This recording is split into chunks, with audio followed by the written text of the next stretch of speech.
আসসালামু আলাইকুম রহমতুল্লাহ। আশা করছি আমার প্রাণপ্রিয়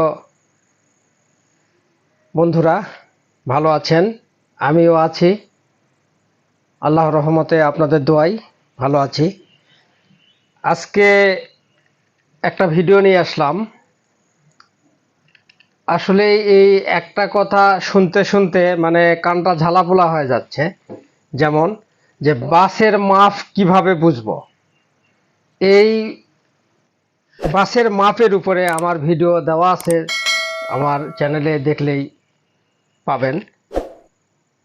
তো তারপরেও অনেকেই বলতেছেন যে ভাই, আমি ছোট গাড়ি চালাই, তো বাস এত বড় বাস, একটা 52 সিটের গাড়ি আমি কিভাবে চালাবো, কিভাবে এর মাপটা বুঝবো, সামনের মাপ কিভাবে বুঝবো, পিছনের মাপ কিভাবে বুঝবো।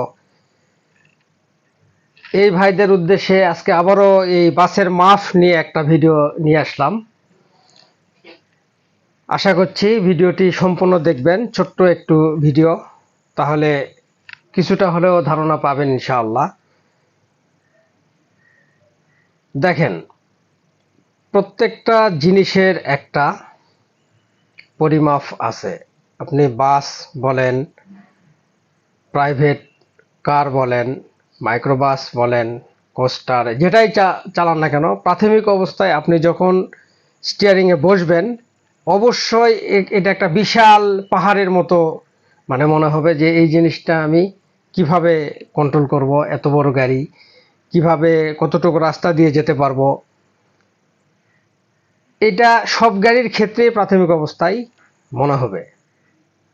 একটা এক্সাম্পল দেই, ধরেন আপনি একজন অপরিচিত মানুষের সঙ্গে আপনার পরিচিত হচ্ছেন, তো তার সম্পর্কে আপনি প্রাথমিক অবস্থায় যখন পরিচয় হওয়ার জন্য যাবেন, আপনার মনে একটা ইতস্তবোধ হতে পারে।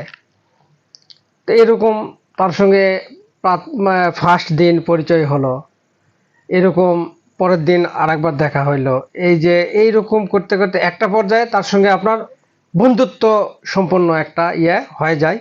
তো তখন সেই মানুষটার সঙ্গে আপনার চলাফেরা করতে, কথাবার্তা বলতে আর কোনো দ্বিধা দ্বন্দ্ব থাকে না। তার সম্পর্কে সব কিছুই আপনি জেনে নিতে পারেন খুব সহজেই। সেম এরকমই আপনি যখন একটা গাড়ি চালাবেন, আপনি যখন একটা গাড়ি ড্রাইভিং সিটে বসবেন, অবশ্যই এটার মাপ সম্পর্কে আপনাকে অনেক কঠিন মনে হবে প্রাথমিক অবস্থায়। কিভাবে চালাবো, আমি চালাতে পারবো কি না, এই মাপটা কিভাবে বুঝবো, এত বড় গাড়ি আমি কতটুকু রাস্তা দিয়ে যেতে পারবো, এটা কিভাবে মনের মধ্যে আনতে হবে। এই যে বিভিন্ন আনুষ্ঠানিক যে জিনিসগুলি, এগুলো আপনার মধ্যে সবসময় তোলপাড় হবেই, এটাই স্বাভাবিক। তো এটা কোনো ব্যাপার না। একটা কথাই হচ্ছে, আপনি যখন আপনি ধরেন ছোট গাড়ি চালাচ্ছেন, এই ড্রাইভিং সিটে বসে চালাতে চালাতে একটা সময় অটোমেটিকলি আপনার মাপ কিন্তু চলে আসছে। আপনি দীর্ঘদিন গাড়ি চালার পরে এখন আপনি এই গাড়ি নিয়ে রাস্তায় খেলতে পারতেছেন, কতটুকু রাস্তায় আপনার প্রয়োজন, পার্কিং করতে কতটুকু জায়গা লাগবে, এই রাস্তায় পার হতে কতটুকু রাস্তা দিয়ে আপনি এই গাড়িটি পার করতে পারবেন, এটা কিন্তু অটোমেটিকলি প্রত্যেকটা চালকের মনে চলে আসে। সেম এই বাসও এরকমই। এর মাপ বোঝার কোনো স্কেল ফিতা এরকম ধরে কিছু নাই যে স্কেল ফিতা ধরে আপনাকে মাপটা শিখতে হবে, এরকম না। অটোমেটিকলি আপনি ড্রাইভিং সিটে বসে গাড়ি চালাতে চালাতেই একটা সময় দেখবেন আপনার মনের মধ্যে অটোমেটিকলি চলে আসছে।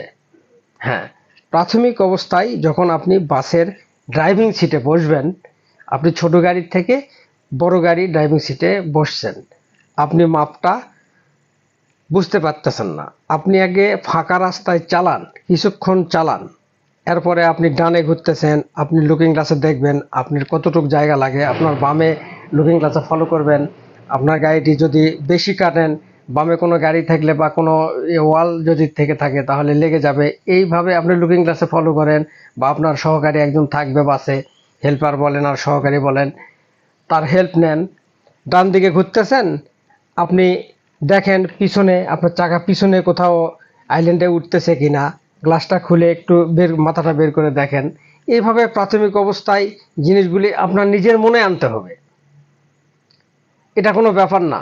বাসের মাপ আগেও বলছি, আমি এখনো বলছি, এটা সম্পূর্ণ একজন চালকের মানে মেধা শক্তির উপরে নির্ভর করবে। এখানে স্কেল ধরে ফিতা ধরে এর কোনো সূত্র নেই বা কোনো ক্যালকুলেটর দিয়ে হিসাব করে আপনি বাসের মাপ বের করতে পারবেন না।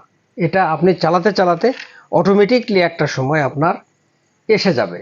এটাই হচ্ছে বাস্তব কথা। তো যারা বাস চালাতে চাচ্ছেন তাদের ভয় পাওয়ার কোনো কারণ নেই।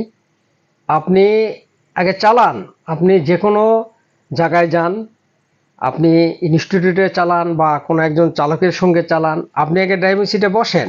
আজকে বসছেন, চালাইছেন, আপনার কিন্তু অনেক সাহস বেড়ে যাবে, কালকে আবার চালান। এরকম অল্প অল্প অল্প অল্প করে চালান, একটা পর্যায়ে দেখবেন আপনার কাছে মনে হবে যে একদম মানে ছোট গাড়ির চাইতেও মনে হবে আপনার এই বাস একদম ইজি। এই হচ্ছে বাসের ব্যাপারটা। আশা করি বুঝতে পেরেছেন। বাসের মাপ নিয়ে আর কোনো চিন্তা ধারা আশা করছি কারো থাকার কথা না। সবাই চালাতে পারবেন, যারা গাড়ি চালাতে পারেন, ছোট গাড়ি, প্রাইভেট কার, ইনশাল্লাহ সব গাড়ি চালাতে পারবেন, বাসও চালাতে পারবেন। শুধু মনের মধ্যে একটা সাহস রাখতে হবে। সবচেয়ে বড় কথা হচ্ছে একটা সাহস রাখতে হবে। বাসের মাপ কেন, বাস চালানোর জন্যই আপনার পুরাটাই সাহসের প্রয়োজন, এক কথায়। আর কিচ্ছু লাগবে না, আপনার সাহস এবং আপনার চেষ্টা। তাহলে দেখবেন আপনি একটা সময় পরিপূর্ণ একজন বাস চালক হয়ে গেছেন। এই হচ্ছে মূল ব্যাপার। আশা করছি বুঝতে পেরেছেন। ভালো থাকবেন, সুস্থ থাকবেন। আজকের মতো এখানেই বিদায় নিচ্ছি। পরবর্তীতে আবারও কোনো ভিডিও নিয়ে আসবো। এই পর্যন্ত। আসসালামু আলাইকুম ওয়া রাহমাতুল্লাহ ওয়া বারাকাতুহু।